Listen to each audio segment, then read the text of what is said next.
Amen. Si vous êtes dans Apocalypse 22, on va relire le verset 12. Apocalypse chapitre 22, verset 12. Gardez quelque chose dedans, on va y aller à travers le message, mais surtout au début. Mais regardez au verset 12, il est dit « Et voici, donc c'est le Seigneur Jésus qui parle, je viens rapidement et ma récompense est avec moi pour donner à chaque homme selon ce que son œuvre sera. » Et le titre du message aujourd'hui, c'est « Les récompenses éternelles ». On va voir ça aujourd'hui ensemble. Qu'est-ce que c'est que les récompenses éternelles ? C'est vraiment un message pour nous encourager, nous exhorter à continuer de servir Dieu. Parce que c'est un thème important dans la Bible, ça doit nous exhorter, nous encourager à servir Dieu, nous redresser si nécessaire. Et on sait qu'il y a plusieurs, on pourrait dire entre guillemets, des motivateurs, des choses qui nous motivent pour nous aider à continuer à vivre la vie chrétienne. Dieu nous parle de certaines choses qui doivent nous aider, nous encourager à vivre la vie chrétienne. Je vous en cite quelques-uns. Peut-être, pour moi, c'est peut-être les 4 plus importants. En tout cas, peut-être qu'il y en a d'autres qui peuvent se rajouter. Mais le premier motivateur pour nous, pour servir Dieu, vivre la vie chrétienne, déjà, c'est le fait d'aimer Dieu. N'est-ce pas ? Si on aime Dieu, on veut le servir. Et l'amour qu'on a pour Dieu. Et on sait que c'est Dieu qui nous a aimés en premier, parce qu'il a envoyé son Fils Jésus-Christ. Il nous a aimés alors qu'on est pécheurs. Il nous a sauvés gratuitement quand on croit en son Fils. Mais dans notre vie chrétienne, par la suite, on veut aimer Dieu. Amen. Et on l'a vu dans le passage de Deutéronome chapitre 30, 2 fois, le fait d'aimer Dieu. Et le Seigneur Jésus l'enseigne, la Bible l'enseigne du fait qu'on doit aimer Dieu. Donc premier motivateur, on peut dire entre guillemets, et première chose qui doit nous motiver à servir Dieu, c'est le fait qu'on aime Dieu. Si on aime Dieu, on veut le servir. Et c'est un des plus grands motivateurs, si ce n'est même le plus grand pour œuvrer pour Dieu. Deuxième chose, la crainte de Dieu. Si on craint Dieu aussi, ça nous pousse à le servir. La crainte de Dieu, c'est le fait de craindre Dieu parce qu'on sait que Dieu peut nous châtier.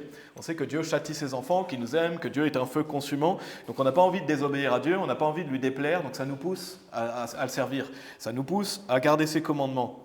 Donc ça, c'est le deuxième. Troisième, le fait d'aimer son prochain. Parce que si vous aimez votre prochain, si vous aimez les autres, vous avez envie de vivre la vie chrétienne.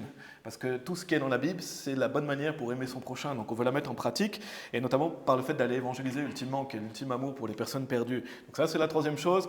Et quatrième chose, et c'est ce qu'on va développer aujourd'hui, c'est la notion de récompense éternelle. Dieu va nous récompenser en fonction de nos œuvres. Donc ça doit être 4 motivateurs, sources de motivation, pour qu'on puisse œuvrer pour le Seigneur. Amen. Et on doit garder ces choses-là à l'esprit. Et ce message aujourd'hui, justement, permet de nous garder les yeux sur l'éternité. Tournez dans Colossiens chapitre 3, si vous voulez bien. Colossiens chapitre 3. Mais ça aide à garder les choses dans leur contexte, c'est-à-dire qu'on vit cette vie chrétienne ici pour l'éternité, pour les choses qui sont après la mort. Et simplement, en attendant, je vais vous lire Jacques chapitre 4, verset 14. Il est dit « Alors que vous ne savez ce qui en sera du lendemain, car qu'est-ce votre vie ? Elle n'est qu'une vapeur qui paraît pour un court moment et puis disparaît. » Et la Bible enseigne plusieurs fois, notre vie ici sur terre, elle est courte. C'est comme une vapeur, c'est comme l'herbe des champs, elle est, puis après elle n'est plus. Et ça peut paraître long, mais en fait c'est court. Et plus on vieillit, plus ça avance vite. La vie est courte. Notre vie est une vapeur. Donc ça nous aide à garder les yeux sur la réalité du fait qu'ici c'est temporaire. Mais qu'on vit les choses pour l'éternité. Donc comparé à l'éternité, notre vie ici sur terre, elle est rien. Regardez dans Colossiens chapitre 3, versets 1 et 2. Versets 1 et 2, je crois qu'on l'avait lu en début d'année aussi, il est dit « Si donc vous êtes ressuscités avec Christ, cherchez ces choses lesquelles sont en haut, où Christ est assis à la main droite de Dieu. Mettez votre affection sur les choses d'en haut et non sur les choses sur la terre. » Donc le fait de mettre notre affection, le fait de mettre notre cœur, le fait d'avoir à cœur de regarder aux choses célestes, plutôt que les choses ici qui sont temporaires. Et on peut se considérer comme ressuscité déjà avec Christ, parce qu'on sait qu'on va ressusciter, on sait qu'on va avoir notre corps de gloire. C'est déjà acté, c'est juste que ça va venir plus tard, parce que quand on est sauvé, on a cette assurance. Mais la Bible dit chercher ces choses, donc ce n'est pas automatique, on doit les chercher, on doit avoir les yeux tournés vers l'éternité. Et plutôt que de se faire des trésors ici sur terre qui vont périr, focalisons-nous sur le fait de faire des trésors dans les cieux. Amen. Et c'est ce qu'on va voir aujourd'hui. Et avoir les yeux sur l'éternité. La Bible promet des récompenses éternelles. Retournez dans Apocalypse chapitre 22, si vous voulez bien. La Bible promet des récompenses éternelles pour ceux qui servent Dieu. Alors pour introduire ce message, avant de rentrer dans les parties, on va relire le début du chapitre 22 d'Apocalypse que frère Tristan a lu avant le message. Si vous êtes familier avec le contexte, dans le chapitre 21, il est mention de la nouvelle terre, il est mention du nouveau ciel, il est mention de la nouvelle Jérusalem qui descend auprès de Dieu et qui vient sur la nouvelle terre. Et donc il y a une magnifique description de notre cité céleste aussi dans Apocalypse 21. Et on arrive à ce passage d'Apocalypse 22, regardez, on va relire à partir du verset 1. Apocalypse chapitre 22, verset 1, et quand on ne se sent pas bien, si on a des doutes, c'est des bons passages à lire, n'est-ce pas? Quand on lit ça, ça peut que nous réjouir, parce que c'est des choses sur lesquelles on regarde, et on a cette assurance du paradis quand on est sauvé. Regardez Apocalypse 22, verset 1, il est dit, « Il me montra une rivière pure d'eau de vie, claire comme du cristal, provenant du trône de Dieu et de l'agneau. » Donc là, ça parle du paradis, ça parle de la nouvelle Jérusalem, notamment sur la nouvelle terre, mais on peut appeler ça le paradis aussi. Parce que le paradis, c'est une notion qui va pour toujours. Et il y a le paradis aujourd'hui, il y a le paradis voilà, à travers cette nouvelle terre aussi. Mais on peut lire cette magnifique description, il est dit la rivière pure, une rivière pure d'eau de vie, claire comme du cristal, provenant du trône de Dieu et de l'agneau. Ensuite, regardez au verset 2, il est dit au milieu de sa rue et sur les deux bords de la rivière, il y avait l'arbre de vie, lequel portait 12 sortes de fruits et produisait son fruit chaque mois. Et les feuilles de l'arbre étaient pour la guérison des nations, et il n'y aura plus aucune malédiction, mais le trône de Dieu et de l'agneau sera en elle, et ses serviteurs le serviront, et ils verront sa face, et son nom sera dans leur front. Donc on voit une magnifique description de ce lieu, et on peut s'imaginer à travers ces versets, si vous prenez le temps de méditer, de lire ces versets, mais on est loin de se rendre compte à quel point c'est fantastique, n'est-ce pas? On est loin de se rendre compte à quel point c'est beau, c'est merveilleux, même si on le lit à travers ça, même si on se réjouit dans l'esprit, on n'a pas encore vu avec nos yeux, et on n'a qu'une infime partie de tout ça. Mais il est mention de l'arbre de vie, et Dieu merci, il n'y aura plus de malédiction. C'est clairement ce qui est dit dans ce passage. Dans le chapitre d'avant, il était aussi dit au verset 4, « Et Dieu essuiera toutes larmes de leurs yeux. Et il n'y aura plus ni mort, ni tristesse, ni pleurs. Il n'y aura plus jamais aucune souffrance, car les choses précédentes ont disparu. » Et quelle joie, n'est-ce pas? Il n'y aura plus de mort, plus de tristesse, plus de souffrance, plus de pleurs, plus de malédiction. Amen. Et ça, c'est définitivement quelque chose auquel on peut regarder. Et c'est quelque chose où on a l'assurance d'aller. Donc, imaginons cette allégresse d'y vivre pour toute l'éternité. Donc, c'est un beau passage. Restez dans l'Apocalypse 22, on va lire la suite. À la suite, il est dit, mais le trône de Dieu, donc toujours ici, on en est à la fin du verset 3, mais le trône de Dieu et de l'agneau sera en elle, et ses serviteurs le serviront, et ils verront sa face, et son nom sera dans leur front. Donc on en était resté là, lisons la suite. Et il n'y aura plus de nuit là, et ils n'auront pas besoin de bougies ni de la lumière du soleil, car le Seigneur Dieu leur donne la lumière, et ils régneront pour toujours et à jamais. Donc on voit une autre chose dans ce passage, c'est qu'il y aura le trône de Dieu. Il y aura le trône de Dieu, c'est difficile même d'imaginer, de poser ses yeux sur le trône de Dieu, n'est-ce pas? Et on le voit à travers la Bible, il y a des descriptions, notamment l'arc-en-ciel, les séraphins, le trône de Dieu, on voit aussi certaines choses à travers la parole de Dieu, mais on est loin encore aussi de s'imaginer cette majesté, cette magnificence qui émane du trône de Dieu, et c'est là où on va vivre pour toujours.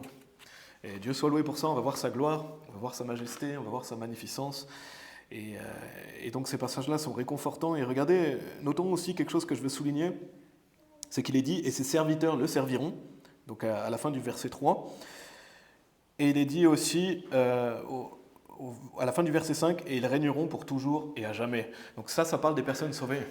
Quand il est dit « Ses serviteurs le serviront et ils régneront pour toujours et à jamais », ça parle de nous. Ça parle de toutes les personnes sauvées ici. Donc c'est le fait qu'on va servir Dieu pour toujours et le fait qu'on va régner avec lui. Et ça, c'est un grand motif de réjouissance aussi. Et ce que je veux souligner, parce que ça permet de faire la transition avec le message d'aujourd'hui, c'est le fait qu'on va servir Dieu et on va régner pour toute l'éternité. Mais les questions qu'on peut se poser, c'est est-ce qu'on aura tous la même position dans le paradis? Parce qu'on a l'assurance d'aller au paradis, c'est une certitude quand on est sauvé. Mais est-ce qu'on aura tous la même position? Est-ce qu'on aura tous les mêmes récompenses? Lisons la suite, juste un peu plus loin, regardez au verset 8. Regardez au verset 8, il dit « Et moi, Jean, ai vu ces choses et les ai entendues. Et lorsque j'eus entendu et vu, je tombais à terre pour adorer devant les pieds de l'ange qui me montrait ces choses. Alors il me dit « Veille à ne pas le faire, car je suis ton compagnon de service et de tes frères les prophètes et de ceux qui gardent les dires de ce livre, adore Dieu. » Ici, je crois que c'est un homme.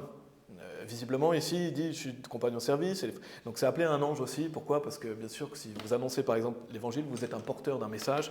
Et ici, c'est quelqu'un qui est sauvé. Je pense que ça fait mention d'un homme qui est sauvé, qui est au paradis. Peut-être que c'est un ange, quoi qu'il arrive, c'est un compagnon de service.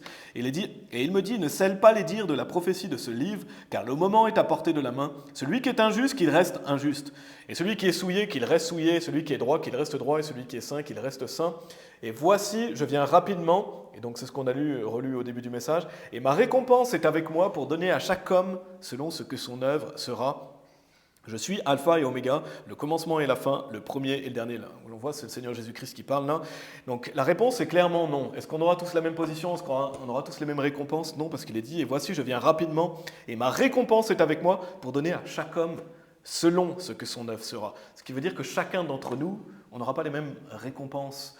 parce que Dieu va rendre à chaque homme selon ce que son œuvre sera. Donc ça veut dire en fonction de nos œuvres sur la terre. Et c'est pour ça que le titre du message, c'est « Les récompenses éternelles ».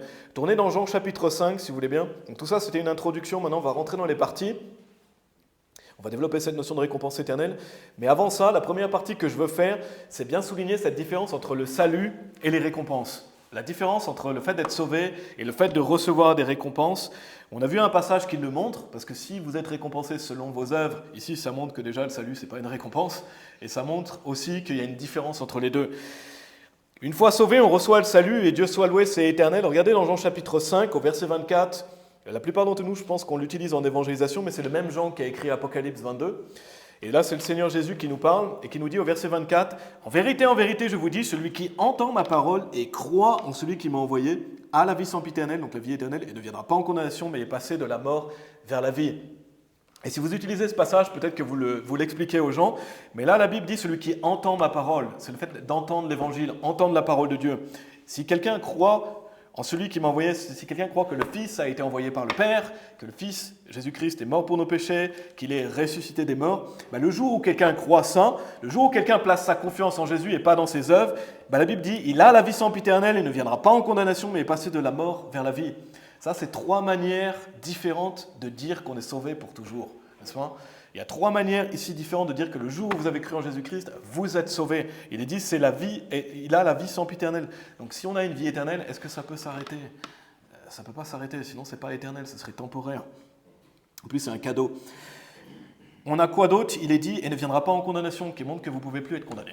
Donc, ça veut dire que les péchés passés, présents et futurs sont tous pardonnés une fois pour toutes. Et il est dit, mais est passé de la mort vers la vie. Maintenant, est-ce qu'on a besoin de passer de la mort vers la vie, de la vie vers la mort, de la mort vers la vie chaque jour ? Non, c'est une seule fois. On passe de la mort vers la vie. Notre esprit est mort à cause de nos péchés. On devient vivant pour toujours, ce qui montre que le salut est un événement. On passe de la mort vers la vie, c'est la nouvelle naissance. Donc le salut est un événement, il ne peut pas se perdre. Donc une fois sauvé, Dieu merci, on va aller quoi qu'il arrive sur cette nouvelle terre qu'on a pu lire, dans cette nouvelle Jérusalem. On va aller quoi qu'il arrive voir le trône de Dieu. On va quoi qu'il arrive vivre pour toujours avec Dieu, comme on a lu dans Apocalypse chapitre 22. Et quoi qu'il arrive, nous allons servir Dieu aussi, mais pas tous dans la même position. Pas tous, on va régner avec Christ de la même manière. Donc quoi qu'il arrive, on va servir Dieu, par contre pas tous à la même position. On va régner avec Christ, par contre pas tous avec la même autorité. Et c'est ça que je veux souligner maintenant, c'est cette différence entre le salut qui est gratuit, qui est pour toujours, quand on est sauvé, Dieu merci, mais après il y a ce qu'on appelle les récompenses. Et les récompenses, c'est en fonction de nos œuvres, c'est en fonction de ce qu'on fait dans cette vie. Le salut, il est gratuit, mais les récompenses, ça se mérite. Et tournez dans Matthieu chapitre 6, si vous voulez bien. Tournez dans Matthieu chapitre 6, et souvent, malheureusement, les gens, on le voit, qui se disent chrétiens, ils croient que le salut est une récompense, comme si on pouvait le gagner par nos œuvres, comme si c'était quelque chose qu'on méritait, comme un salaire. Non, le salaire du péché, c'est la mort. Et par contre, qu'est-ce qui est gratuit ? C'est le salut. Donc le salut est gratuit, on ne le mérite pas, on le reçoit. Après, on doit faire des œuvres si on veut être récompensé. Et ça, c'est pas automatique, chacun est libre de faire ce qu'il veut, bien sûr avec les conséquences qui vont avec. Notamment le châtiment de Dieu, notamment le fait de manquer ses récompenses, et c'est pas ce qu'on veut. Mais si on veut des récompenses éternelles, on doit faire des œuvres. Regardez dans Matthieu chapitre 6, on va lire à partir du verset 19, c'est le Seigneur Jésus qui nous parle. Matthieu chapitre 6, au verset 19, il est dit « Ne vous amassez pas des trésors sur la terre, où les mythes et la rouille détériorent, et où les voleurs enfoncent et volent, mais amassez-vous des trésors dans le ciel, où ni les mythes ni la rouille ne détériorent, et où les voleurs ne fracturent ni ne volent, car là où est votre trésor, là aussi sera votre cœur. » Donc c'est un concept biblique. Jésus il nous dit de nous faire des trésors dans le ciel. Pour moi, même, il le commande. Et il nous exhorte à le faire, mais il nous dit « Faites-vous des trésors dans les cieux ». Donc c'est un commandement de la Bible. Pourquoi ? Parce que Dieu sait que c'est à notre avantage. Parce que Dieu veut nous récompenser, il veut nous honorer, il veut nous rendre la louange qu'on mérite. Donc Dieu nous exhorte de le faire, mais il nous commande aussi, parce que Dieu veut nous récompenser, et donc on avait mettre nos affections sur les choses éternelles, sur les choses du ciel, mais regardez au verset 21, il est dit « Car là où est votre trésor, là aussi sera votre cœur ». Donc si votre cœur est tourné vers l'éternité, si votre cœur est tourné vers ça, votre trésor sera aussi au ciel. Enfin, si votre trésor est au ciel, votre cœur va suivre. C'est ça que je voulais dire, pardon. Si votre trésor est au ciel, votre cœur va suivre, parce que là où est votre trésor, là aussi sera votre cœur. Donc, mes amis, là, c'est vraiment la Bible enseigne, faisons-nous des trésors dans le ciel.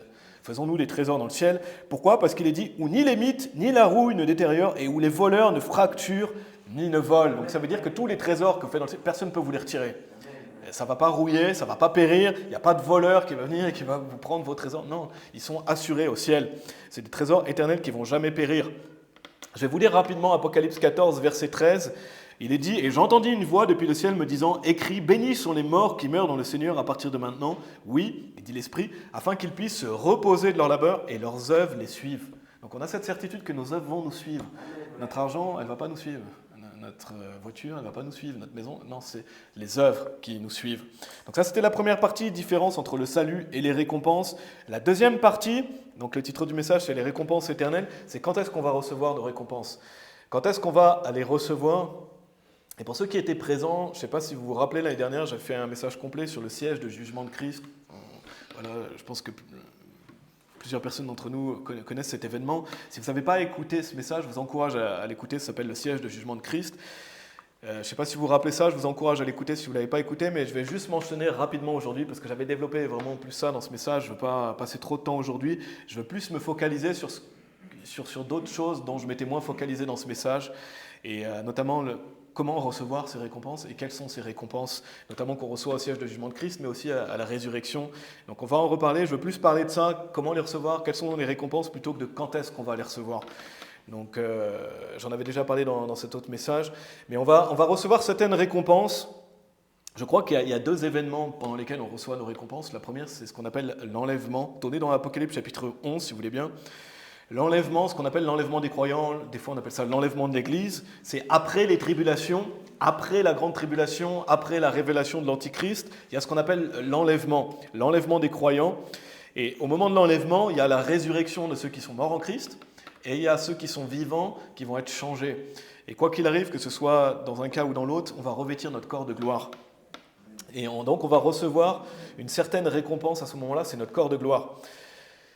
Et donc pour le moment, je vais juste vous traiter de quand est-ce qu'on reçoit les récompenses. On va traiter après de comment et un peu plus de cette récompense. Mais regardez dans Apocalypse chapitre 11, après. Donc première récompense, à quel moment on reçoit? C'est au moment de l'enlèvement. Deuxième événement auquel on va recevoir nos récompenses, c'est dans Apocalypse chapitre 11, au verset 15. Il est dit, le septième ange sonna, c'est à la fin de la colère de Dieu, et il y eut de grandes voix dans le ciel disant, les royaumes de ce monde sont devenus les royaumes de notre Seigneur et de son Christ, et il régnera pour toujours et à jamais. Donc après ce qu'on appelle l'enlèvement, la Bible dit qu'il y a une période de 3 ans et demi de la colère de Dieu. Et ici, il y a la septième trompette, ça sonne à la fin de la colère de Dieu. Et notez ce qu'il est dit. Il est dit, les royaumes de ce monde sont devenus les royaumes de notre Seigneur et de son Christ, et il régnera pour toujours et à jamais. Et ça, c'est le millénium.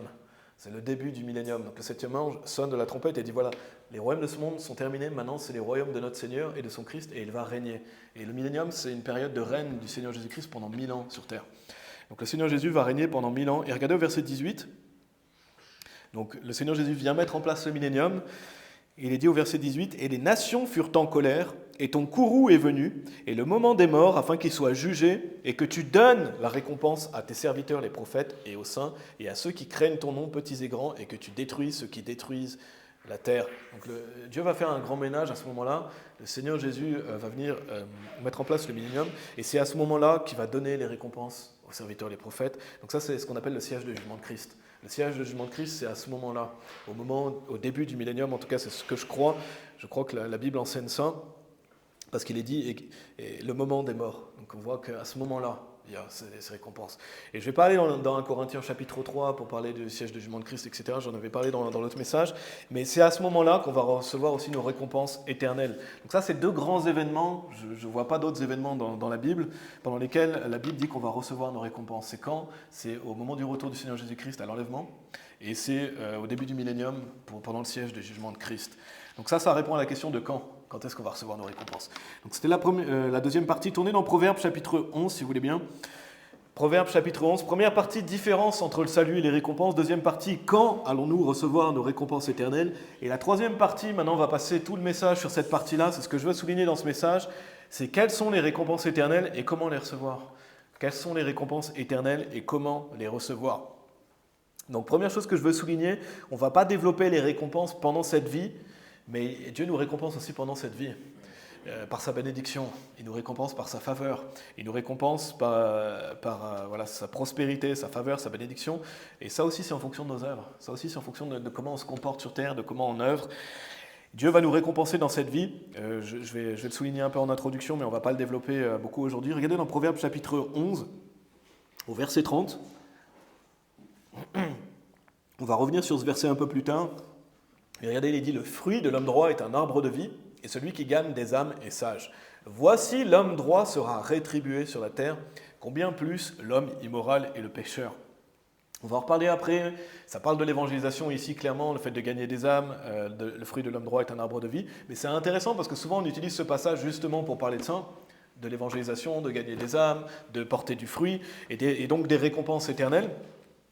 Mais notez qu'il est dit aussi, voici l'homme droit sera rétribué sur la terre. Il n'est pas dit au ciel, ici il est dit sur la terre, et ça parle donc de récompense sur la terre. Je vais vous donner une définition de rétribuer sur ces NRTL. Il est dit rétribuer quelqu'un, payer quelqu'un, lui donner, lui accorder quelque chose en contrepartie de son travail, de ses services. Ici, rétribuer, ça veut dire récompenser. Ça veut dire donner à quelqu'un ce qu'il mérite en fonction de son travail. Donc quand il est dit voici l'homme droit sera rétribué sur la terre, ça veut dire l'homme droit sera récompensé sur la terre. Et donc, juste après avoir parlé de l'évangélisation, c'est intéressant parce que juste après avoir parlé de l'évangélisation, il est dit « Voici l'homme droit sera rétribué sur la terre ». Donc, c'est quelque chose qu'on souligne peut-être moins, mais si vous évangélisez, vous serez aussi récompensé sur la terre, pas que au ciel. Et c'est ici, juste après avoir parlé de l'évangélisation, il dit « L'homme droit sera rétribué sur la terre ». Donc, l'évangélisation, c'est récompense sur la terre garantie et au ciel. Et donc, tout ça pour souligner le fait que Dieu nous récompense aussi pendant notre vie ici. Et ça, c'est une des manières de recevoir des récompenses de Dieu. Mais il y en a plusieurs. De manière générale, Dieu va nous récompenser pour nos œuvres. Je vais simplement vous lire, retourner dans Apocalypse chapitre 22, si vous voulez bien. Je vais simplement vous lire rapidement Psaume chapitre 1, versets 2 et 3. Il est dit, mais son délice est dans la loi du Seigneur, et dans sa loi il médite jour et nuit. Et il sera comme un arbre planté près des cours d'eau qui produit son fruit en sa saison. Son feuillage aussi ne se flétrira pas, et tout ce qu'il fait prospérera. Ici, le fait de prospérer, c'est Dieu qui nous donne cette prospérité. Comment ? Si on fait son délice de la loi du Seigneur, si on marche avec Dieu. Donc on voit que Dieu nous rétribue pendant notre vie ici aussi, quand on le sert, quand on marche avec Dieu. Donc on a des récompenses aussi en fonction de nos œuvres sur terre. Mais la troisième partie, c'est quelles seront les récompenses éternelles et comment les recevoir. Donc on va parler plutôt de ce qui est éternel aujourd'hui, même s'il y a une part aussi de temporaire. Donc on aurait pu voir ça dans deux parties. On va voir quelles sont les récompenses et comment les recevoir. On aurait pu faire deux parties différentes, c'est ce que j'avais commencé à faire en écrivant le message. Mais en fait, il y a plusieurs versets qu'on va voir qui traitent du comment et qui traitent du aussi quelle sera la récompense. Donc plutôt que d'aller deux fois dans les mêmes passages, dans deux parties différentes, je préfère qu'on fasse une seule partie parce que vous allez voir, on va lire plusieurs passages, ça parle de la récompense et ça parle de comment la recevoir en même temps. Donc c'est mieux d'en faire une seule partie, c'est mieux de traiter en même temps. Donc parlons des récompenses éternelles. Je vous rappelle, regardez Apocalypse chapitre 22, on va relire le verset 12. Apocalypse 22, verset 12. Après, on a fini avec Apocalypse 22. On n'a plus besoin d'y retourner par la suite, il me semble. Il est dit, et voici, je viens rapidement, et ma récompense est avec moi, pour donner à chaque homme selon ce que son œuvre sera. On avait aussi lu dans un passage, il est dit, afin qu'ils puissent se reposer de leur labeur, et leurs œuvres les suivent. Donc ça, c'est la notion de récompense qui nous suit après la mort. Et là, selon ce que son œuvre sera, c'est après la mort, c'est éternel. Donc ça, c'est ce qu'on appelle une récompense éternelle. Tournez dans 1 Corinthiens chapitre 15, on a fini avec Apocalypse 22. 1 Corinthiens chapitre 15, maintenant rentrons justement dans ces récompenses. Quelles seront les récompenses éternelles et comment les recevoir? Et c'est important, si vous voulez être récompensé, c'est des bonnes choses à prendre note, à garder en tête. Comment on peut être récompensé? Qu'est-ce qu'il faut faire? Qu'est-ce que Dieu dit dans ça? Parce que Dieu ne nous a pas caché comment on peut être récompensé. Parce que Dieu veut qu'on sache ces choses. Il nous a dit, faites-vous des trésors dans les cieux. Donc, première récompense dont on peut parler, c'est à l'enlèvement. Je vous ai dit, le premier événement où on reçoit une récompense, c'est ce qu'on appelle l'enlèvement. Donc c'est là où on reçoit notre première récompense éternelle et c'est ce qu'on appelle notre corps de gloire. Regardez dans 1 Corinthiens chapitre 15, on va lire des versets 50 à 54 et après on reviendra en arrière. Mais regardez au verset 50, 1 Corinthiens chapitre 15, il est dit « Maintenant je dis ceci, frères, que la chair et sang ne peuvent hériter le royaume de Dieu, ni la corruption hériter l'incorruptibilité. Voici, je vous déclare un mystère, nous ne dormirons pas tous, mais nous serons tous changés. En un moment, en un clin d'œil, au dernier son de trompe, car la trompette sonnera, et les morts ressusciteront incorruptibles, et nous serons changés. Car ce corps corruptible doit revêtir l'incorruptibilité, et ce corps mortel doit revêtir l'immortalité. Ainsi, lorsque ce corruptible aura revêtu l'incorruptibilité, et ce mortel aura revêtu l'immortalité, alors sera arrivé à être accompli ce dire qui est écrit « La mort est engloutie dans la victoire ». Et ça aussi, c'est un magnifique passage, comme Apocalypse 22, n'est-ce pas? C'est rassurant, et c'est réconfortant, et c'est encourageant, parce qu'à l'enlèvement, quand le Seigneur Jésus-Christ va revenir, ceux qui sont vivants seront changés, et ceux qui sont morts en Christ, ils vont ressusciter. Donc il est dit qu'on va revêtir l'incorruptible. Là on est corruptible, on sera incorruptible, donc on sera immortel. C'est notre corps céleste, notre corps de gloire. Maintenant revenez en arrière, regardez au verset 40. Au verset 40, jusqu'au verset 44, on va lire, il est dit « Il y a aussi des corps célestes et des corps terrestres. » Aujourd'hui on a un corps terrestre, un jour on aura un corps céleste. Mais la gloire des célestes est une et la gloire des terrestres est une autre. Il y a une gloire du soleil et une autre gloire de la lune et une autre gloire des étoiles, car une étoile diffère d'une autre étoile en gloire. Ainsi aussi est la résurrection des morts. Il est semé dans la corruption, il est ressuscité dans l'incorruptibilité. Il est semé dans le déshonneur, il est ressuscité dans la gloire. Il est semé dans la faiblesse, il est ressuscité avec pouvoir. Il est semé un corps naturel, il est ressuscité un corps spirituel. Il y a un corps naturel et il y a un corps spirituel. Donc là, Dieu nous montre bien, on a ce corps physique temporaire, mais un jour on aura un corps céleste, éternel, un corps spirituel. Donc on voit cette notion de corps glorieux, de corps céleste. Et notons qu'il est dit au verset 41, il est dit « Il y a une gloire du soleil et une autre gloire de la lune et une autre gloire des étoiles, car une étoile diffère, il est dit, d'une autre étoile en gloire, ainsi aussi est la résurrection des morts. » Et ce passage, pour moi, montre clairement qu'on n'aura pas tous le même corps de gloire. Il est dit « diffère ». Il y a la gloire du soleil et la gloire de la lune. Il y a toujours la gloire, quoi qu'il arrive, il y a ce corps glorieux et céleste, mais il y a une gloire qui diffère. Pourquoi ? Parce que ça dépend de nos œuvres. Ça dépend des œuvres qu'on a faites sur cette terre. Et tournez dans Daniel chapitre 12, parce que dans Daniel chapitre 12, c'est vraiment clair aussi, mais on sera plus ou moins récompensé par ce corps glorieux. Donc la première récompense céleste et éternelle qu'on va recevoir, c'est ce corps glorieux. Et quoi qu'il arrive, il sera glorieux. Dieu merci, il sera céleste, il sera immortel. On n'aura pas tous ce même corps de gloire. On n'aura pas tous le même corps de gloire. Parce qu'il est dit, il y a une gloire du soleil, et une autre gloire de la lune, et une autre gloire des étoiles. Et regardez, donc, si vous êtes dans Daniel chapitre 12, si vous n'avez pas le temps d'y aller, je vais simplement vous lire les versets 2 et 3. C'est vraiment confirmé, et c'est vraiment clair aussi dans ce passage. Il est dit, « Et beaucoup de ceux qui dorment dans la poussière de la terre se réveilleront, les uns pour la vie éternelle, donc c'est les personnes sauvées, les autres pour la honte et un mépris éternel. » Ça, c'est les non-sauvés. Ils seront aussi ressuscités, les non-sauvés. Mais pourquoi ? Pour être jetés dans le lac de feu. Donc ils n'auront pas de corps de gloire, parce que c'est la honte et un mépris éternel. Et il est dit, et les sages brilleront comme la splendeur du firmament, et ceux qui auront instruit beaucoup à la rectitude brilleront comme des étoiles pour toujours et toujours. Donc oui, tous les sauvés vont ressusciter, Dieu merci, il est dit les uns pour la vie éternelle, mais ensuite il est mention des sages et de ceux qui ont instruit beaucoup à la rectitude. Donc ça montre, encore une fois ici, qu'on n'aura pas tous le même corps glorieux. Parce qu'il y a des mots qui sont attachés à la brillance qu'on peut avoir. Le fait d'être sage, le fait d'instruire beaucoup à la rectitude. Donc ça montre qu'on n'aura pas tous ce même corps glorieux. Ici, ça parle de quelqu'un qui a œuvré pour Dieu. Et les sages, c'est ceux qui ont instruit beaucoup à la rectitude. Donc il y a une œuvre attachée à la brillance du corps. On le voit, il est dit, brilleront comme la splendeur du firmament, ou brilleront comme des étoiles pour toujours et toujours. Donc il y a une condition pour cette récompense éternelle. Il y a une condition, c'est nos œuvres sur cette terre. C'est qu'est-ce qu'on a fait sur cette terre qui fait qu'on aura un corps plus ou moins glorieux. Et prenons le temps d'y penser, c'est vraiment une magnifique récompense, n'est-ce pas ? Un corps plus glorieux, comment ? En fonction de nos œuvres. Pourquoi ? Parce que Dieu veut nous honorer et il veut nous récompenser en fonction de nos œuvres. Avoir un corps plus glorieux, et ça veut dire briller pour toute l'éternité. Et à la base, on mérite rien. Souvenez-vous qu'à la base, on mérite d'aller en enfer. À la base, le salaire du péché, c'est la mort. Ça veut dire que nous, on mérite d'aller en enfer, mais Dieu est tellement bon que déjà, il nous sauve gratuitement, mais en plus, il veut nous récompenser et nous donner un corps plus glorieux si on œuvre pour lui. Donc que Dieu soit loué pour ça, parce qu'on ne mérite pas ça. On ne mérite même pas d'être sauvé. Mais non seulement il veut nous sauver, mais en plus, il veut nous glorifier à travers ce corps de gloire, parce que ça lui rend gloire ultimement. Ça lui rend gloire parce que ça montre qu'on a œuvré pour lui et qu'on lui a rendu gloire. Donc Dieu veut faire ressortir ce qu'on a fait. C'est comme si toutes les œuvres qu'on faisait, et puis un jour, ça ressort. Ça ressort notamment par cet événement-là, l'enlèvement. Donc non seulement, quoi qu'il arrive, on va se débarrasser de ce corps de chair, et Dieu merci, n'est-ce pas ? Parce que ce corps de chair, il périt. Ce corps de chair, on a des soucis, on a des problèmes, et bien sûr, on va avoir un corps en bonne santé, mais ce corps de chair, un jour, il sera remplacé par un corps céleste. Donc un jour, on va revêtir notre corps de gloire, mais en plus, on aura le privilège d'être récompensé par un corps plus glorieux si on a œuvré pour Dieu. Donc ça, c'est la première récompense qu'on peut souligner. Première récompense qu'on peut souligner, c'est le corps de gloire. Et donc, ça, c'est quelle sera une des récompenses qu'on peut recevoir. Maintenant, comment ?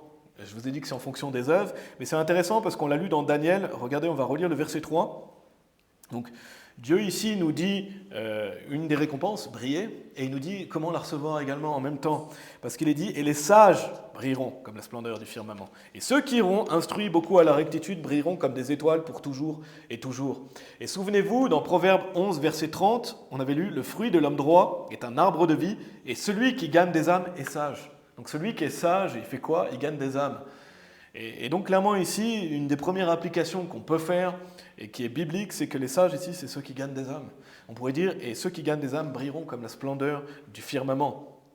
C'est évident quand on compare écriture avec écriture, que le sage ici, c'est quelqu'un qui va évangéliser. Donc on peut appeler ça le soul winning. C'est ce qu'on dit, on est un groupe d'évangélisation, on va évangéliser. Quelqu'un qui prêche l'évangile, il va assurément être récompensé.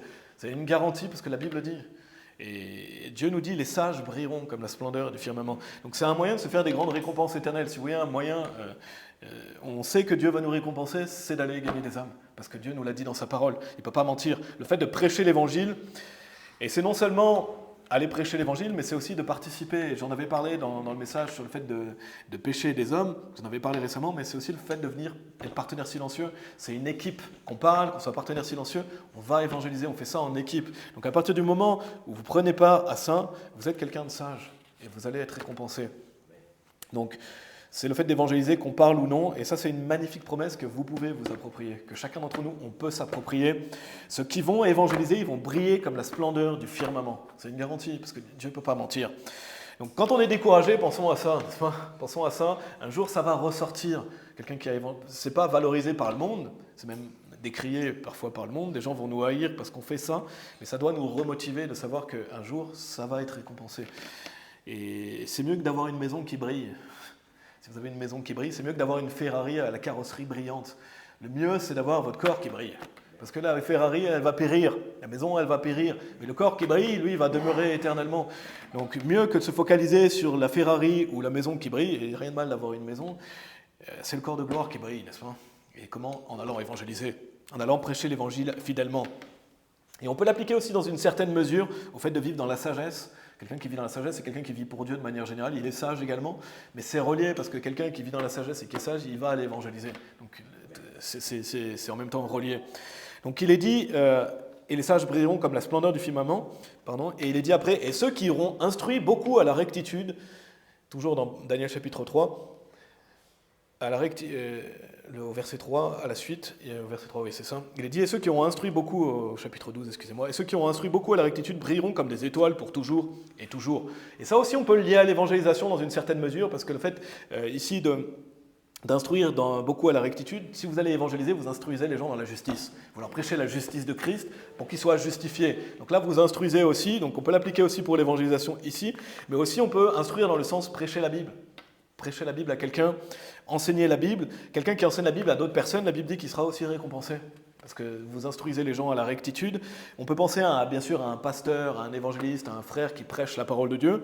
Ça peut être ça, mais c'est plus vaste que ça. C'est pas seulement ça, n'est-ce pas ? Tout le monde n'est pas pasteur, évangéliste, tout le monde ne prêche pas. Ça ne veut pas dire qu'on ne peut pas avoir accès à cette récompense. Non, c'est aussi faire un disciple personnel à qui vous prêchez la parole de Dieu. C'est aussi accompagner quelqu'un ultimement pour qu'il soit membre d'une église. Donc vous l'encouragez, de manière générale, quand vous prêchez la Bible à quelqu'un pour l'encourager, pour l'aider, pour l'instruire dans la justice, c'est aussi ça. C'est aussi un père, quand vous êtes père et que vous êtes mari, c'est aussi prêcher à sa femme et ses enfants. Et c'est essentiel. Un père qui prêche la Bible à ses enfants, c'est les instruire dans la justice. Et la Bible dit qu'on va être récompensé pour ça. Et Dieu va nous récompenser pour ça. Et aussi une mère qui enseigne à ses enfants. Comme j'ai dit, c'est plus vaste que ça. D'une manière générale, il est dit, et ceux qui ont instruit beaucoup à la rectitude brilleront comme des étoiles pour toujours et toujours, c'est enseigner la Bible à quelqu'un. Et ça veut dire avoir une meilleure résurrection si vous faites ça, encore plus glorieux. Donc comment ? Par le fait d'aller évangéliser, par le fait d'instruire la justice, et on peut ajouter bien sûr par le fait de vivre pour Dieu de manière générale, ça permet d'avoir cette récompense. Tournez dans Hébreux chapitre 11 si vous voulez bien pour finir cette récompense. On parle de quelle récompense ? On parle d'un corps plus ou moins glorieux en fonction de nos œuvres. Comment ? On a vu le fait d'évangéliser, d'instruire à la justice, le fait de vivre pour Dieu de manière générale. Autre chose, Hébreux chapitre 11, verset 35, on va le lire rapidement. Mais il est dit, les femmes reçurent, donc ça parle de tous les exploits qui ont été faits par la foi, les femmes reçurent leur mort, ressuscitées de nouveau à la vie. Et d'autres furent torturés, n'acceptant pas la délivrance, afin qu'ils puissent obtenir une meilleure résurrection. Comment aussi obtenir une meilleure résurrection, encore plus glorieux? Mourir pour Christ. Les gens qui sont morts pour Christ, ils vont obtenir une meilleure résurrection. Et notons qu'ils ont dit qu'ils n'ont pas accepté la délivrance. Ça veut dire que dans l'épreuve, Dieu peut ouvrir une porte. C'est des gens qui ont dit non, moi je veux mourir pour Christ. Et la Bible dit qu'on sera récompensé pour ça. Ils n'ont pas accepté la délivrance ici. Pourquoi? Parce qu'ils voulaient une meilleure résurrection. Donc le fait de mourir pour Christ aussi garantit une meilleure résurrection. Donc ça, c'était la première récompense que je voulais souligner. Tournez dans Apocalypse chapitre 2, si vous voulez bien. Deuxième récompense, c'est l'autorité qu'on a avec Christ. Allez dans Apocalypse chapitre 2, simplement en attendant, je vais vous lire une parabole du Seigneur Jésus. Dans Luc chapitre 19, au verset 15 et 16, il est dit « Et il arriva, lorsqu'il fut de retour, ayant reçu le royaume, qu'il commanda que soient alors appelés auprès de lui ses serviteurs auxquels il avait donné l'argent, afin qu'il puisse savoir combien chaque homme avait gagné par son commerce. Puis vint le premier disant « Seigneur, ta livre a rapporté 10 livres. » Et il lui dit « C'est bien, toi bon serviteur, parce que tu as été fidèle en très peu, et autorité sur 10 villes. » Et ça représente le Seigneur Jésus-Christ qui vient établir le millénium. Il vient établir le millénium, il va récompenser. Et comment il va récompenser ici son serviteur? En lui disant « Tu auras autorité sur 10 villes. » Parce qu'il avait 10 talents et il les a fait fructifier. Et après, il parle même de 5 villes, si vous êtes familier avec le passage. Mais ça montre qu'il y a une récompense en fonction de nos œuvres, d'avoir plus ou moins d'autorité avec Christ. Ici, lui, il dit, toi, autorité sur 10 villes. Toi, autorité sur 5 villes. Dieu, ce n'est pas un communiste. Dieu, il va nous récompenser selon nos œuvres. Ce n'est pas tout le monde au paradis aura la même position. Non, ça c'est faux, c'est un mensonge. Alors, tout le monde va au paradis quand il a cru en Jésus-Christ, mais on n'aura pas tous la même autorité. Regardez dans Apocalypse chapitre 2. On sera tous dans la gloire, Dieu soit loué, on va tous régner avec Christ, mais on n'aura pas tous la même autorité. Apocalypse chapitre 2, versets 26 et 27, il est dit « Et à celui qui l'emporte, c'est celui qui est sauvé. » Si on va dans 1 Jean, celui qui l'emporte, qu'est-ce qui l'emporte? C'est notre foi. Notre foi, ici, ça parle d'une personne sauvée déjà. Celui qui l'emporte. Et ensuite, il est dit « Et garde mes œuvres jusqu'à la fin. Je lui donnerai pouvoir sur les nations, et il dirigera avec un bâton de fer, comme les vases d'un potier, ils seront brisés en éclats, comme j'ai reçu de mon Père. » Donc on voit qu'il y a celui qui l'emporte, et il est dit « Et garde mes œuvres ». Ça veut dire que ce n'est pas automatique. Quelqu'un peut l'emporter et être sauvé et pas garder les œuvres. N'est-ce pas? On ne va pas automatiquement faire ça. Sinon, il n'y aurait pas ce « Et garde, vous aurez des récompenses ». Il n'y aurait pas ça. Et ce qui montre que, encore une fois, le salut n'est pas une récompense aussi ici. C'est celui qui garde. Donc si quelqu'un garde, ça veut dire qu'il pouvait ne pas garder. Mais il a décidé de garder. Et de son propre libre arbitre, il a décidé de servir Dieu. Toute personne sauvée ne va pas garder les œuvres. C'est pour ça qu'il est dit « Garde mes œuvres jusqu'à la fin ». Mais si vous faites ça, si on fait ça, si on œuvre pour Dieu, il est dit « Je lui donnerai pouvoir sur les nations ». Donc Dieu va nous donner de l'autorité si on œuvre avec Christ. Et il est dit « Et il les dirigera avec un bâton de fer ». Et il n'est pas dit avec un bâton en plastique ici. Dieu ne va pas nous diriger avec un bâton en plastique. Non, Dieu est autoritaire. C'est pour ça qu'on doit craindre Dieu aussi. Il les dirigera avec un bâton de fer. Comme les vases d'un potier, ils seront brisés en éclats comme j'ai reçu de mon Père. Donc ça, c'est une magnifique récompense auquel on peut regarder aussi. C'est le fait de régner avec le Seigneur Jésus-Christ. Et comment on fait ça? Si on garde ses œuvres jusqu'à la fin. Si on œuvre pour le Seigneur Jésus-Christ.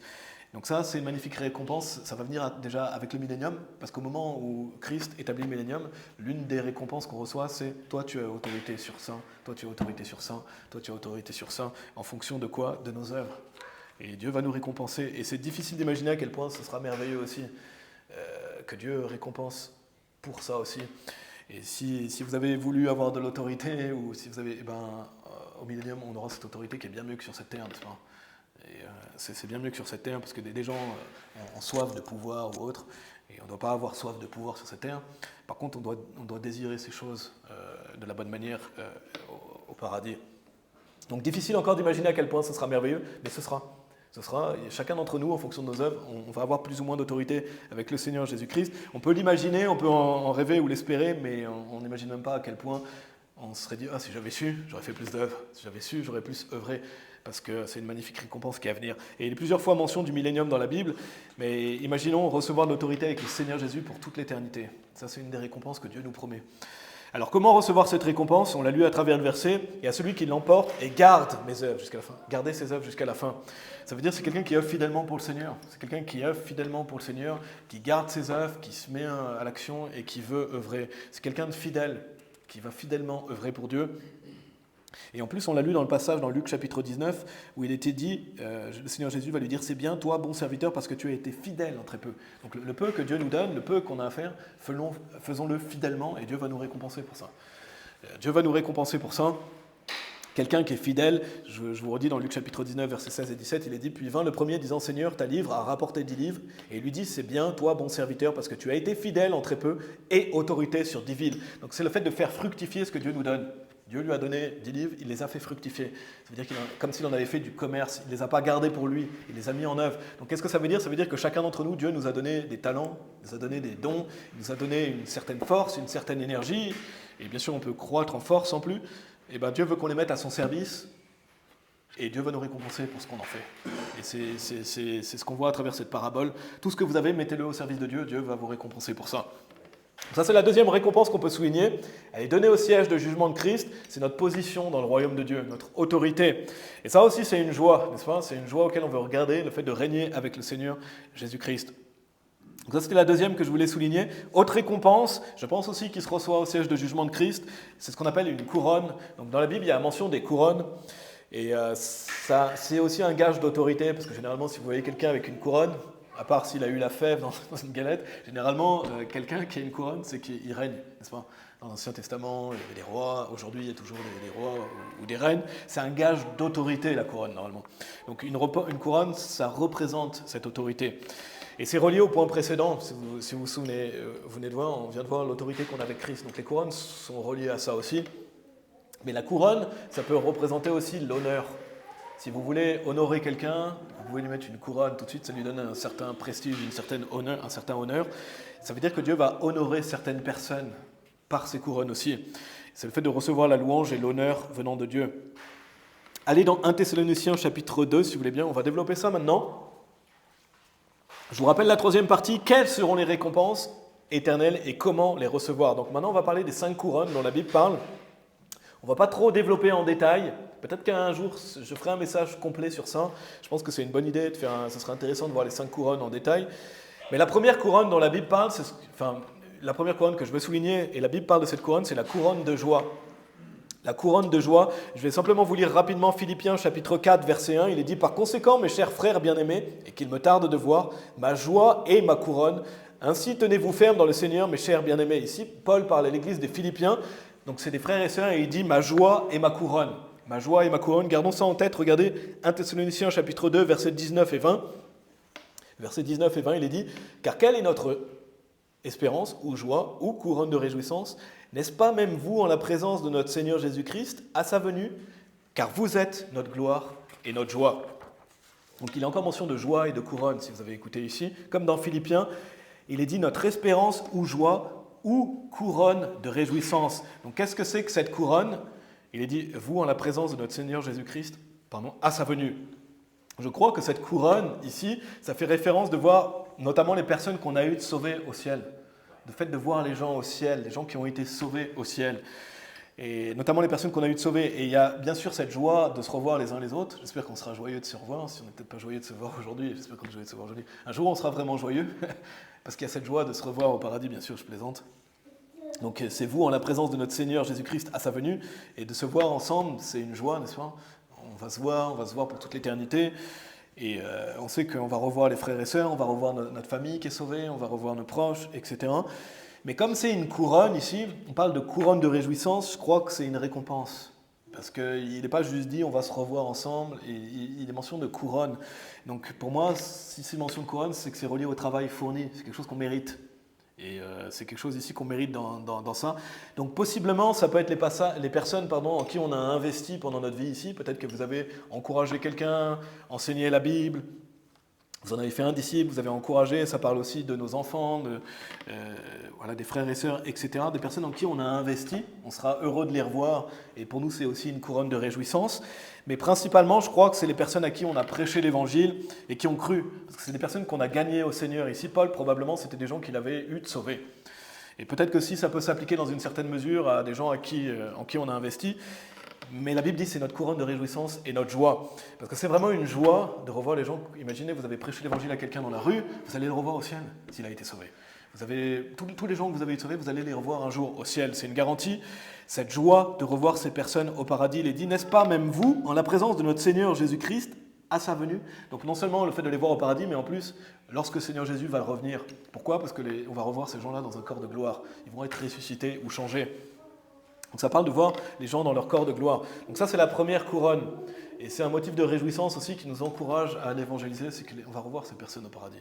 On va revoir ces personnes dans un corps de gloire, on va revoir aussi nos proches, on va revoir les frères et sœurs, enfin nos proches qui ont été sauvés.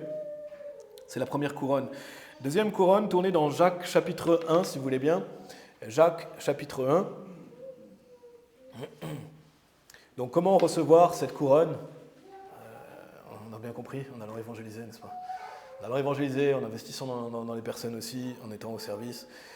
Deuxième couronne, c'est ce qu'on appelle la couronne de vie. Allez dans Jacques chapitre 1, je vais vous lire rapidement Apocalypse chapitre 2, verset 10. Il est dit, ne crains aucune des choses dont tu souffriras. Voici le diable jettera quelques-uns d'entre vous en prison, afin que vous soyez éprouvés, et vous aurez 10 jours de tribulation. Sois fidèle jusqu'à la mort, et je te donnerai une couronne de vie. Donc la Bible parle de la couronne de vie. C'est la deuxième couronne que je veux souligner. Et notamment ici, c'est un contexte de grande tribulation, de grande persécution. Il est dit, sois fidèle jusqu'à la mort, et je te donnerai une couronne de vie. Et si vous êtes dans Jacques chapitre 1, regardez le verset 12.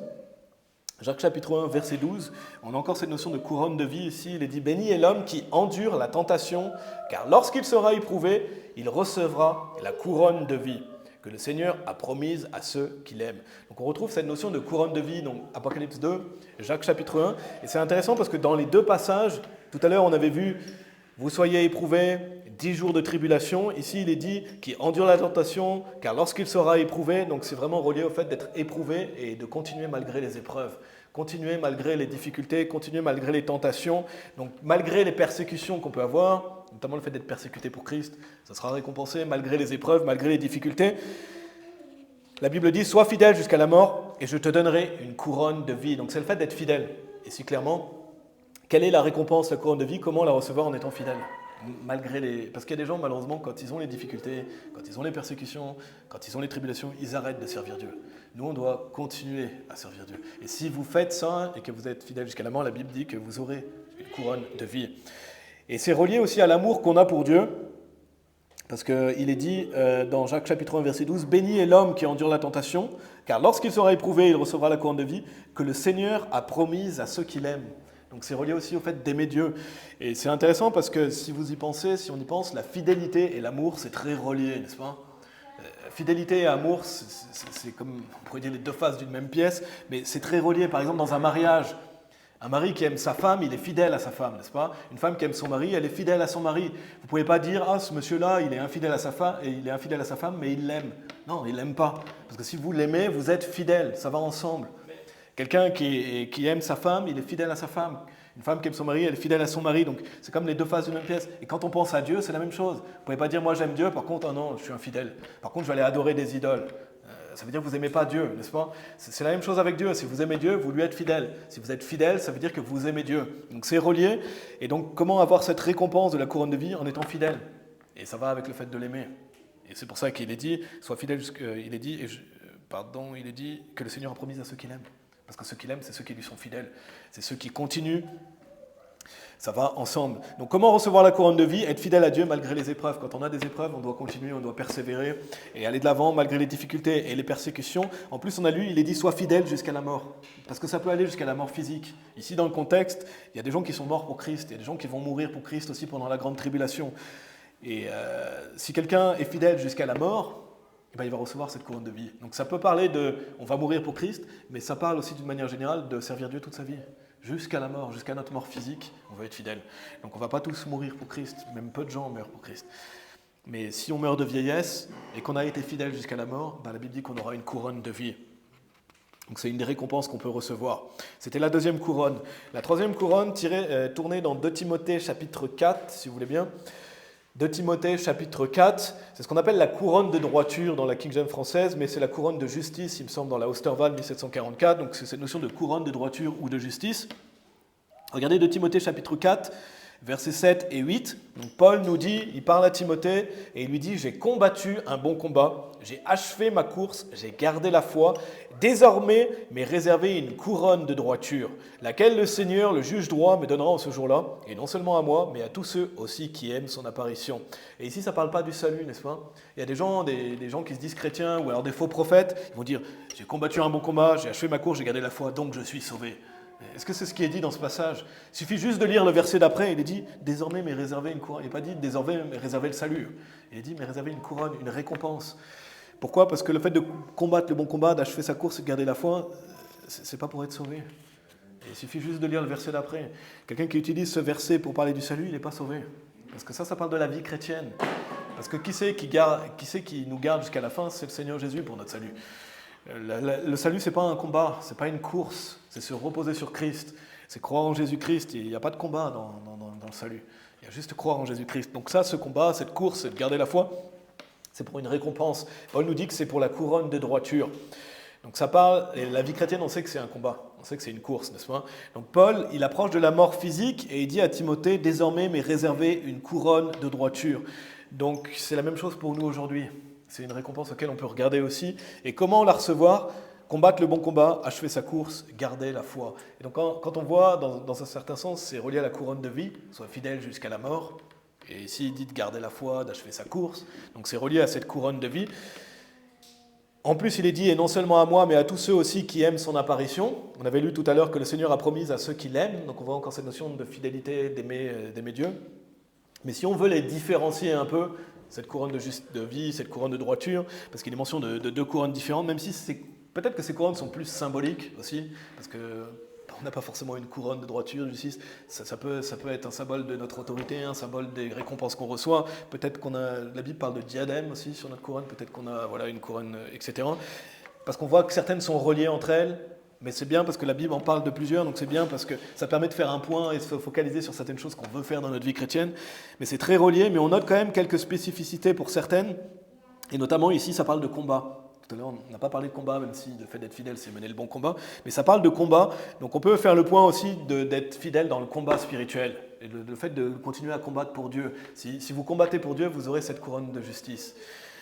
Si vous combattez spirituellement, fidèlement, pour être récompensé. Parce qu'ultimement, en plus, quel est le bon combat? C'est le combat de la foi, c'est d'aller sauver des âmes. Pourquoi on combat? C'est pour que les gens soient sauvés. Parce que quand on y pense, Dieu pourrait nous enlever directement après notre salut et puis on va directement au ciel. Pourquoi Dieu nous laisse ici? Et quelqu'un qui ne va pas évangéliser, il devrait se poser cette question, n'est-ce pas? Ou en tout cas d'une manière ou d'une autre, comme j'avais parlé, quelqu'un qui vient pour la première fois, on n'attend pas à ce qu'une personne aille évangéliser, mais quelqu'un, voilà, sur le long terme, on veut que cette personne devienne quelqu'un qui évangélise. Rien que le fait de venir ici, ça encourage les gens à aller évangéliser. Mais pourquoi Dieu nous laisse sur cette terre? C'est parce qu'il veut qu'on soit témoin. Et il veut qu'on prêche l'évangile, parce qu'il pourrait nous enlever. On pourrait aller au ciel directement. D'ailleurs, quand Paul il dit « j'endure toute chose à cause des élus ». Donc pourquoi Paul endure toute chose? Pourquoi il reste sur terre? Pour les élus. Et là, ça parle de quelqu'un qui va croire en Jésus-Christ par la suite. Donc c'est le fait de combattre pour Dieu, quoi qu'il arrive. Si vous combattez pour Dieu, vous serez récompensé. Donc on a cette couronne de justice. Tournez dans 1 Corinthiens chapitre 9, si vous voulez bien. 1 Corinthiens chapitre 9, la 4e couronne, c'est la couronne incorruptible. 1 Corinthiens chapitre 9, on avance. Après, on a bientôt fini. 1 Corinthiens chapitre 9, verset 25. Donc on parle des récompenses éternelles, il est dit « Et tout homme qui s'efforce pour atteindre la prééminence est tempéré en toutes choses. » Or ils le font pour obtenir une couronne corruptible, mais nous pour une incorruptible. Et quand on y pense, c'est vrai, on voit beaucoup de gens qui courent pour des couronnes incorruptibles, n'est-ce pas? Beaucoup d'athlètes, par exemple, même avant, ils mettaient des couronnes de laurier ou des choses comme ça, il me semble. Peut-être maintenant c'est plus des coupes, des récompenses comme ça. Mais il y a des gens qui courent pour ces couronnes corruptibles, parce que ça, c'est corruptible. On ne va pas pouvoir amener une coupe qu'on a reçue à un marathon au ciel. Ça c'est vanité.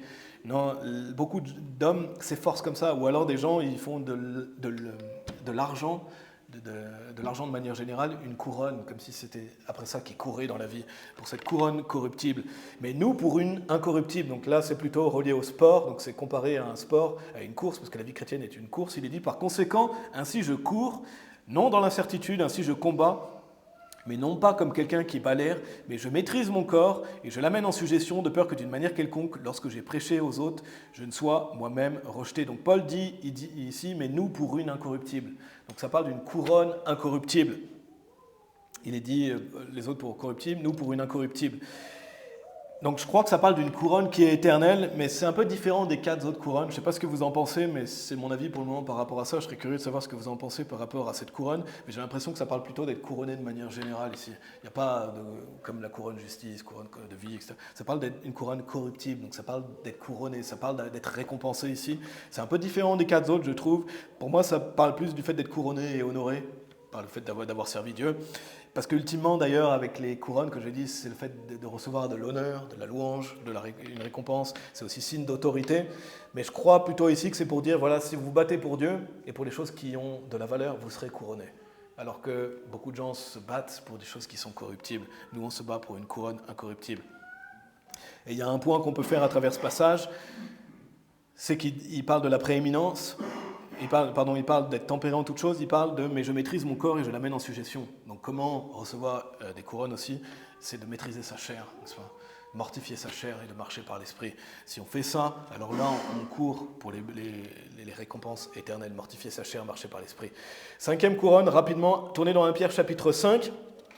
Après on fera un récapitulatif rapide de ce qu'on a vu. Mais 5e et dernière couronne, ce qu'on appelle la couronne de gloire. La couronne de gloire dans 1 Pierre chapitre 5 au verset 4, il y a cette notion de couronne de gloire, il est dit « Et lorsque l'éminent berger apparaîtra », donc ça parle du Seigneur Jésus-Christ, et bien sûr le Seigneur Jésus-Christ est Dieu, « vous recevrez une couronne de gloire qui ne peut flétrir ». Donc il y a cette mention de couronne de gloire. Et si vous tapez couronne de gloire, que vous regardez un peu dans la Bible, il est mention par exemple que les cheveux gris, si elles sont dans le chemin de la sagesse, c'est une couronne de gloire pour celui qui les a. Il est mention de couronne de gloire à plusieurs reprises dans la Bible. Mais le fait de recevoir une couronne de gloire, c'est le seul passage que je vois qui parle vraiment de la couronne de gloire dans un autre contexte, parce que les autres, c'est plutôt symbolique. Ici, on voit cette couronne de gloire, donc cette récompense, et c'est relié au fait d'être pasteur. Parce que ici, dans le contexte, il parle d'un pasteur, et notamment un pasteur qui a nourri son peuple, un pasteur qui a fait du bon travail. Donc si quelqu'un qui est un pasteur, qui a œuvré pour Dieu fidèlement, il aura cette couronne de gloire.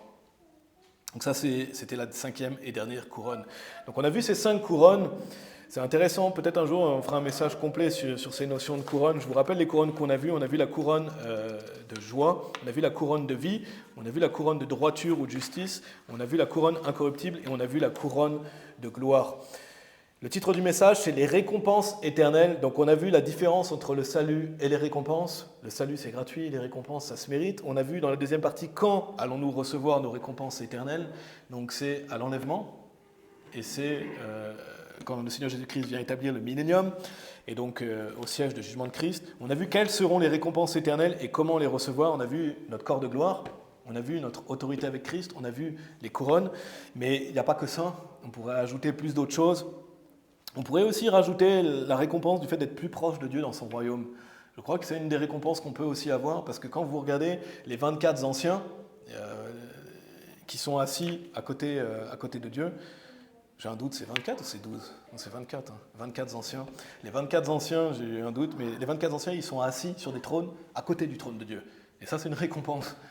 Et pour moi, c'est même la plus belle des récompenses. C'est d'être plus proche de Dieu dans son royaume. Alors quand on est sauvé, on aura accès à Dieu, on sera au paradis quoi qu'il arrive, on aura accès à Dieu, Dieu est notre Père, mais il y a aussi cette récompense à travers les 24 anciens qu'on peut voir, c'est le fait de la proximité, et notamment qui sont assis sur des trônes à côté de Dieu.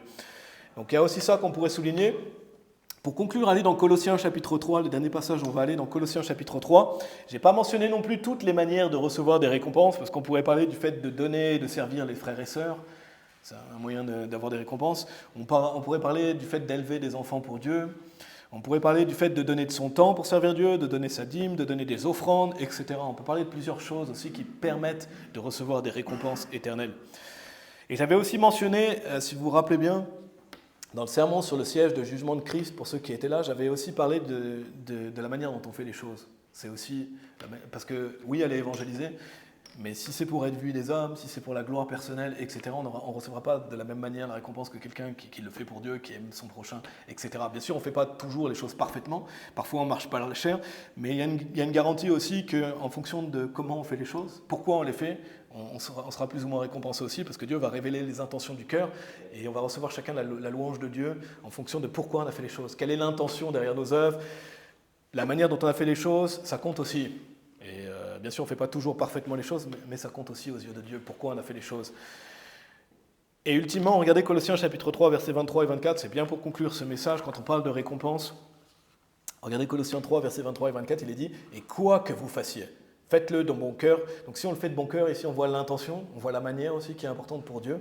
« Comme pour le Seigneur et non pour les hommes, sachant que vous recevrez du Seigneur la récompense de l'héritage, car vous servez le Seigneur Christ. » Donc quoi qu'on fasse pour Dieu, de manière générale, c'est ce qui est dit dans ce passage, quoi que vous fassiez pour Dieu, quoi qu'on fasse pour Dieu, Dieu en prend note.